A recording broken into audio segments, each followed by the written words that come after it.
बोलिए सद्गुरुदेव भगवान को जय। मुनय साधु पृष्ठोहम भवद्भिर्लोकमङ्गलम् यत्कृत कृष्ण संप्रश्नो येनात्मा सुप्रसिद्धते। हे सुनकादि ऋषिमुनि, हजुरहरूले अत्यन्त सुन्दर प्रश्न गर्नुभएको छ। आफ्नो त मङ्गल हुन्छ, भवद्भिर लोकमङ्गल, साथसाथमा लोक कल्याणको लागि हजुरहरूले यो प्रश्न गर्नुभएको छ। आखिरी मनुष्यले हामी किन गर्छौँ र हैन? सबै पुंसां परो धर्मो यतो भक्तिरधोक्षजे अहेतुक्य प्रतिहता ययात्मा संप्रसिद्धति। जीवन आफन्तहरूको भरण पोषण आदि गर्दै गर्दै बिताइदिन्छ। त्यत्तिकै जीवन बितेको हामीले थाहै पाउँछौँ।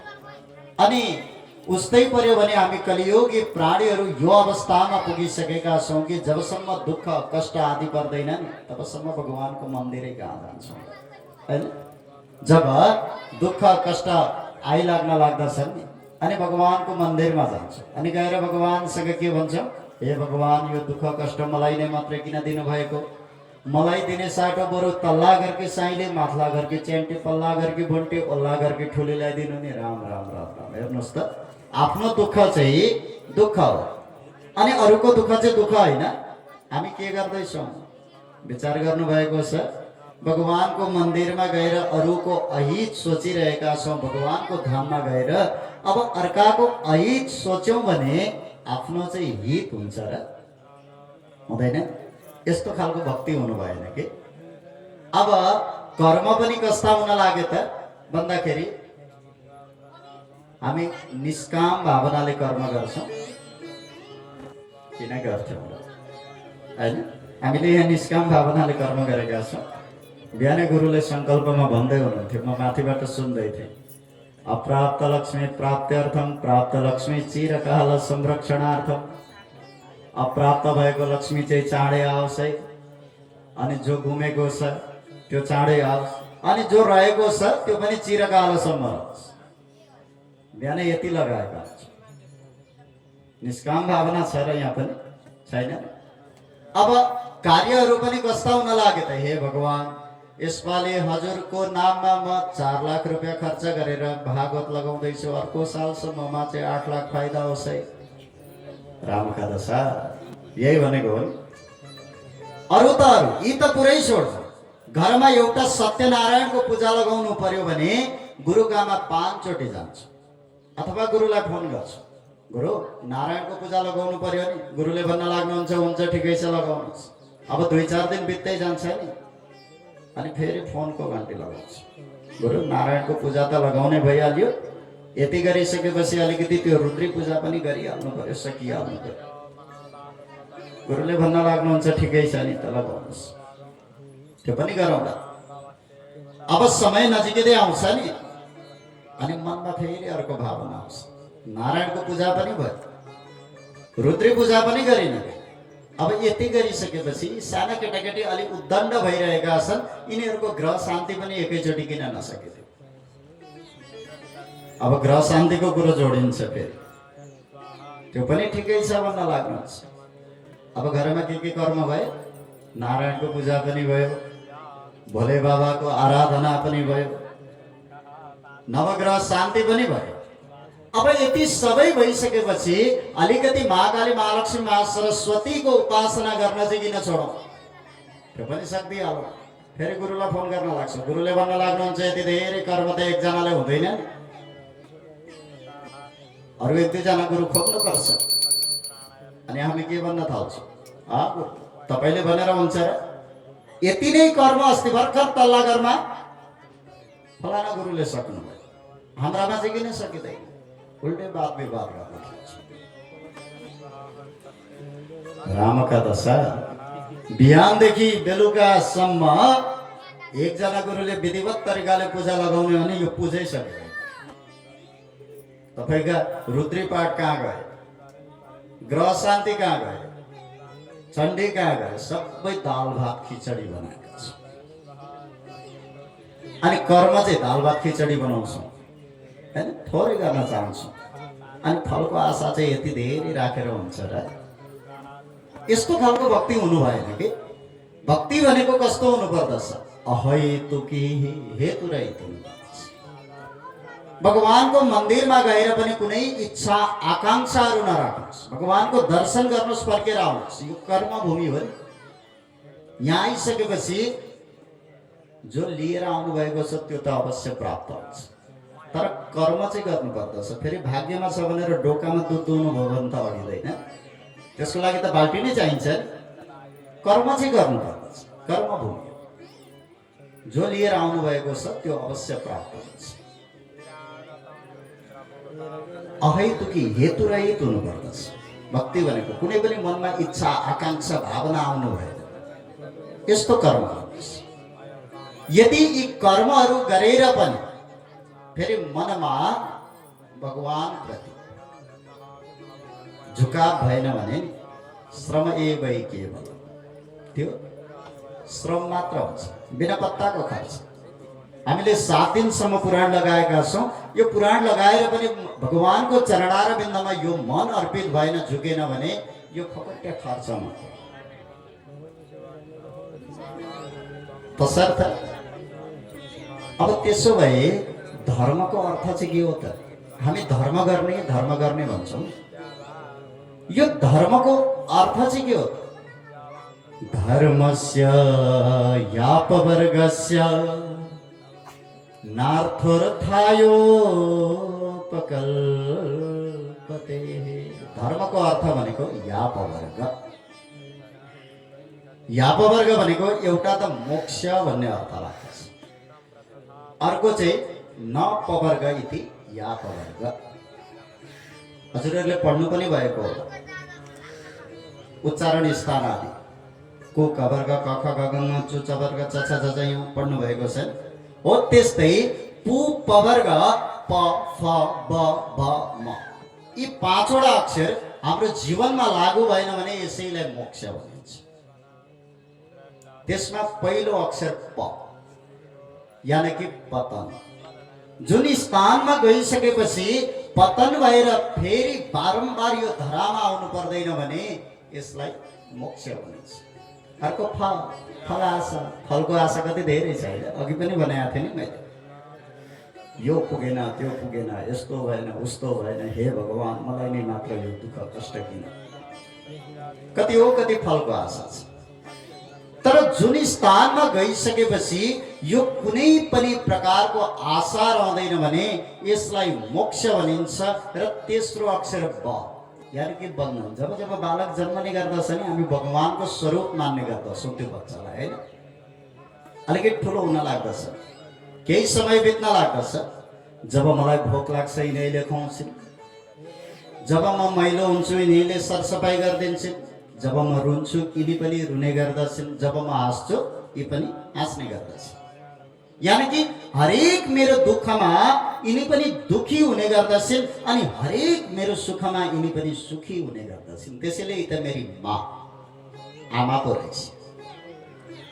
आमालाई चिन्न लाग्दछ, तिनै माताले भन्न लाग्नुहुन्छ बाबु यी चाहिँ तिम्रा पिता है, चिनाउन लाग्नुहुन्छ। माता पिता भनेको संसारको पहिलो गुरु। माता पिताको जीवनभरि सेवा गर्नुपर्दछ।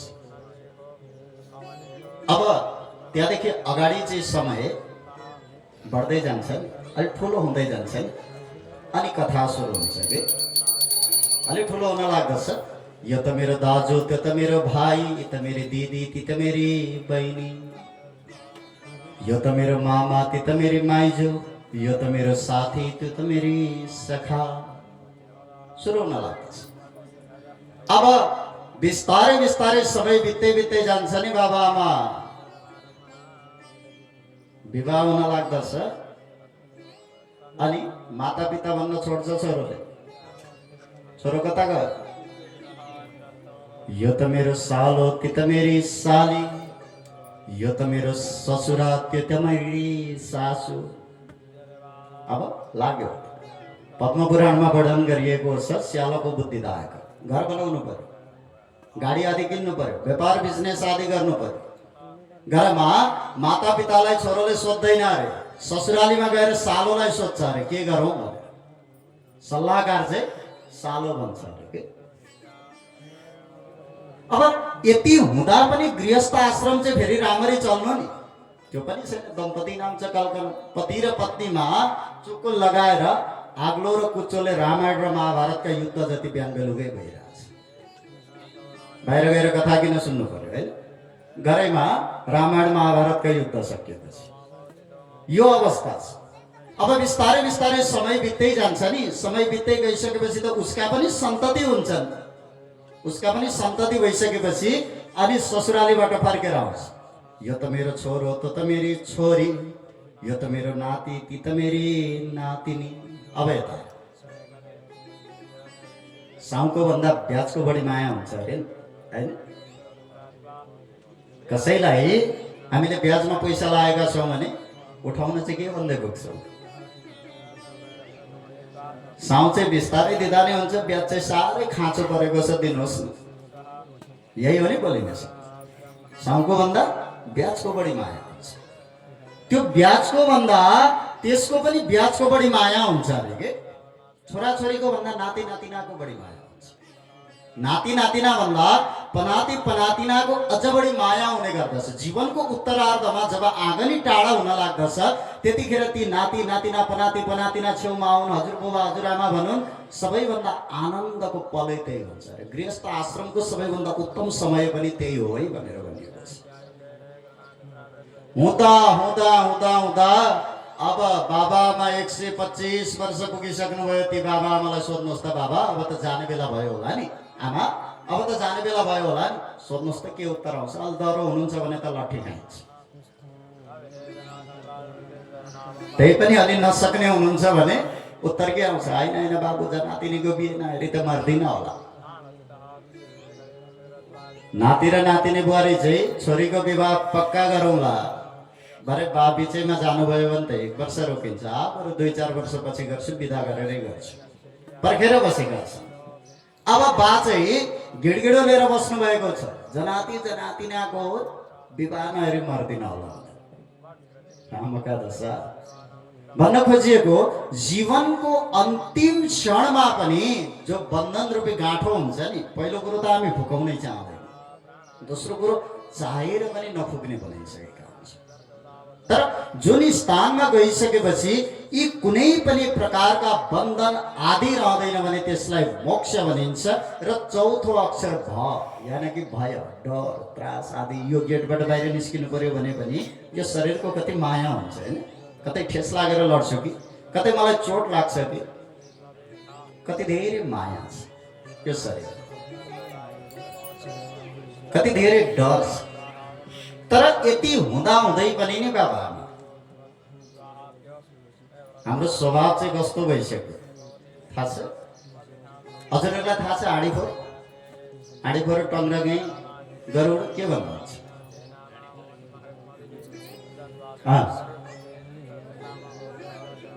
थाहा छ? त्यसले सर्पलाई खान्छ हैन? त्यो हाँडीफोरको मुखमा सर्प छ। अब त्यो हाँडीफोरले सर्पलाई कतिखेर निल्ने हो? त्यसको टुङ्गो छ छैन, जतिखेर पनि निल्न सक्छ नि। काल ब्याल मुख ग्रास त्रास निर्णास हे तबे, काल रूपी ब्यालले कतिखेर निल्ने हो थाहा छैन। तर त्यो सर्पको अगाडि भ्यागुतो आदि अवस्था म मर्दैछु खाँदिनँ भन्छ? भन्दैन नि, मुखै मार्छ। अब सर्पको मुखमा भ्यागुतो छ, त्यो सर्पले त्यो भ्यागुतोलाई कतिखेर निलिसक्ने हो त्यसको कुनै ग्यारेन्टी छ? जतिखेर निल्न सक्छ नि। तर त्यो भ्यागुतोको अगाडि किरा फट्याङ्ग्रा आदि आउनु त म मर्दैछु खाँदिनँ भन्छ, मुखै मार्छ। हाम्रो अवस्था पनि यस्तै भइसकेको छ। यति धेरै धन सम्पत्ति कसका लागि राखिदिनु भएको बाबा आमा भनेर प्रश्न गर्नुहोस् त, उत्तर के आउँछ?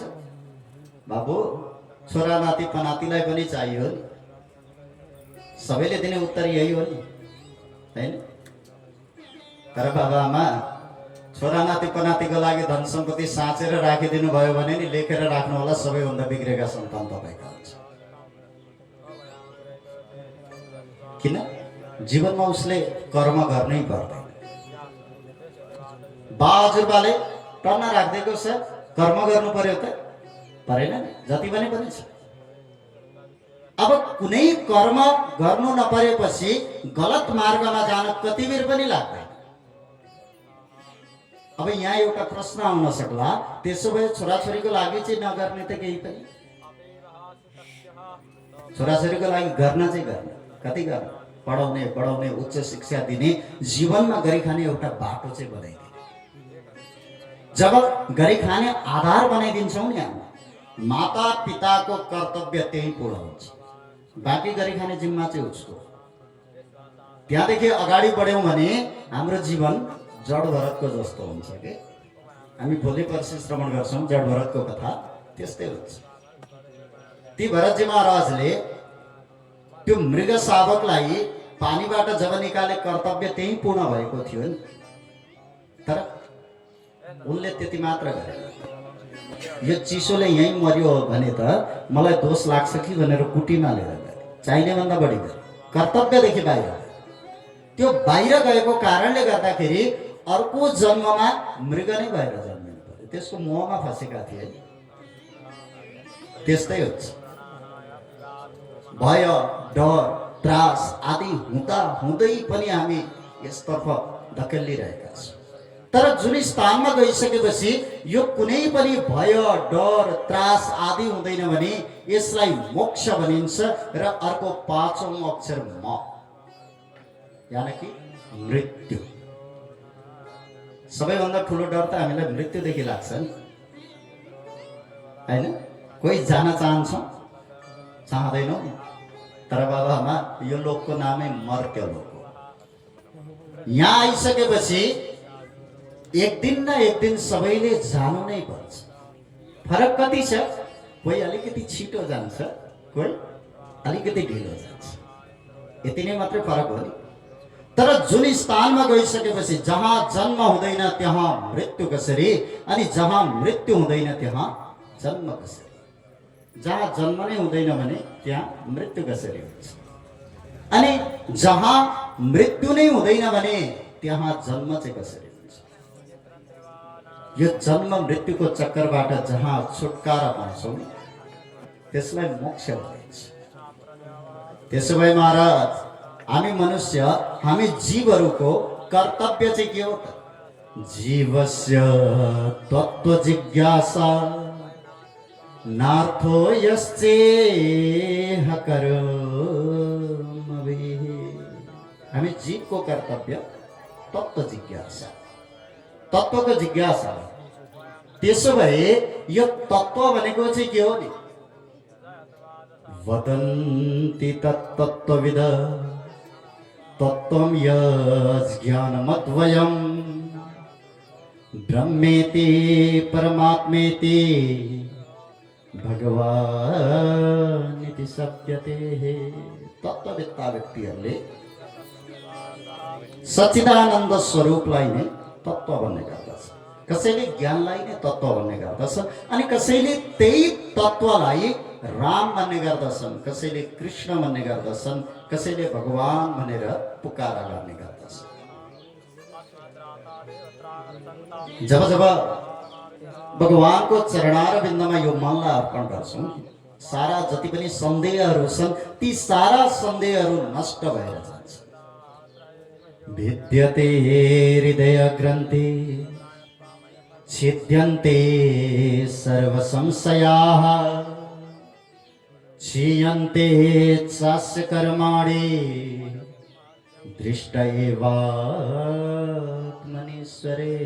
जति पनि शङ्का उपशङ्काहरू छन् नि ती सबै नष्ट भएर जान्छ। कतिले हामीले भन्ने गर्दछौँ, गुरु भगवानको ध्यान गर्न त मलाई पनि मन लाग्छ, तर मनै जाँदैन। केही क्षण त ध्यान गर्न खोज्छु तर मन नै अर्पित हुँदैन। तर हामीले कहिले अभ्यास गरेका छौँ फलामको डल्लोलाई आगोमा पकाउनुहोस् त, त्यो आगो जस्तै रातो बनाउनुहोस्। त्यसलाई माथिबाट जब आगो जस्तै रातो हुने गर्दछ हतौडी मार्नुहोस् त, जे बनाउन चाहे त्यही भन्छ नि। कुटे कोदालो हँसिया खुकुरी जे बनाउन चाहे त्यही भन्छ, भन्छ कि भन्दैन? तर फलामै हो नि। हो त्यस्तै प्रकारले पहिले यो मनलाई के गर्नुहोस्, भक्ति रूपी अग्निमा जलाउनुहोस्। यति धेरै तताउनुहोस् कि भक्ति रूपी अग्निमा त्यो आगो जस्तै रातो बनाउनुहोस्। जब मन आगो जस्तै रातो हुन लाग्दछ नि, त्यतिखेर बुद्धि रूपी हतौडी माथिबाट मार्नुहोस् त। कसरी जाँदैन रहेछ? कहिले हामीले अभ्यास गरेका छौँ, यसको प्रयास गरेका छौँ? गरेकै छैन। अनि कसरी भगवानको चरणार बिन्दमा यो मन जान्छ? हामी उस्तै पर्यो भने आरती गर्दा पनि के गर्छौँ? गुरुले यताबाट आरती गान गर्नुहुन्छ नि, ओम जय जगदीश हरे प्रभु जय जगदीश हरे, प्रभु का चरण उपासक हरि का शरण उपासक, कति कति पार तरे, ओम जय जगदीश हरे। गुरुले यताबाट आरती त गान गर्नुहुन्छ, तर हामी चाहिँ के गरिरहेका हुन्छौँ? गुरुले जसरी त्यो गान गर्नुहुन्छ नि त्यसै गरी शरीर पनि त्यसै गरिरहेको हुन्छौँ हैन। आरती घुमाउँदा पनि त्यसै गर्छौँ नि, ओम जय जगदीश हरे प्रभु जय जगदीश हरे, प्रभु का चरण उपासक हरि का शरण। कति हो कति छिटो त्यो आरती झरेर कसलाई के हुने हो थाहा छैन। तर आरती यसरी गर्नु, आरतीको पनि एउटा नियम हुन्छ। आरती कसरी गर्नु पर्दछ सुन्नुहोस् है, म बताउँछु, भरेदेखि फेरि नबिगार्नु। आदो चतुष्पादतलैक देशे, दौना विदेशे मुखमण्डलैका, सर्वांग देशे शुचिसप्तवारम्, आरतिकं तं मुनयो वदन्ति, आरतिकं तं मुनयो वदन्ति। आदौ चतुष्पादतलैकदेशे, सबैभन्दा पहिले भगवानको चरणार बिन्दलाई सम्झेर 4 चोटि घुमाउनुहोस्। अनि दौनाभिदेशे, भगवानको वक्षस्थललाई सम्झेर अरु 2 चोटि घुमाउनुहोस्। कति भयो हजुर? 6 चोटि। अनि मुखमण्डलैका 1 चोटि भगवानको मुखमण्डललाई सम्झेर घुमाउनुहोस्। कति भयो? 7 चोटि भयो। अब सर्वांग देशे शुचिसप्तवारम्, आरतिकं तं मुनयो वदन्ति। भगवानको सम्पूर्ण अङ्गलाई सम्झेर अरु 7 चोटि घुमाउनुहोस्। कति भयो? 14 चोटि। यसरी 14 चोटि घुमाइसकेपछि एउटा आरती पूर्ण हुन्छ। हामीलाई आरतीको समयमा कहीँ जानु छैन नि, हतार छैन नि। गाई पनि धोइसक्नु भयो, गाई धुन पनि जानु छैन नि, कहीँ जानु छैन, हतार छैन हैन। अनि सँगसँगै चाहिँ किन लाग्यो त्यसै? गुरुले त्यो आरती गाउन्जेलमासम्म त्यति घुमाए नि हुन्छ। कहीँ जानु छैन, कुनै हतार छैन, आरामले गर्नुहोस् आरती। बिस्तारै बिस्तारै यो मनलाई भगवानको चरणार बिन्दमा अर्पण गर्नुपर्दछ। तेरो मेरो भन्छन् सबै, मेरो केही छैन, एक्लै आउनु एक्लै जानु, लानु केही छैन।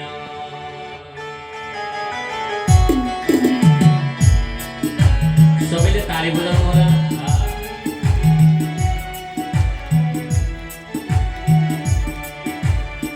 हरि बोला झुटो माया जाने, हरि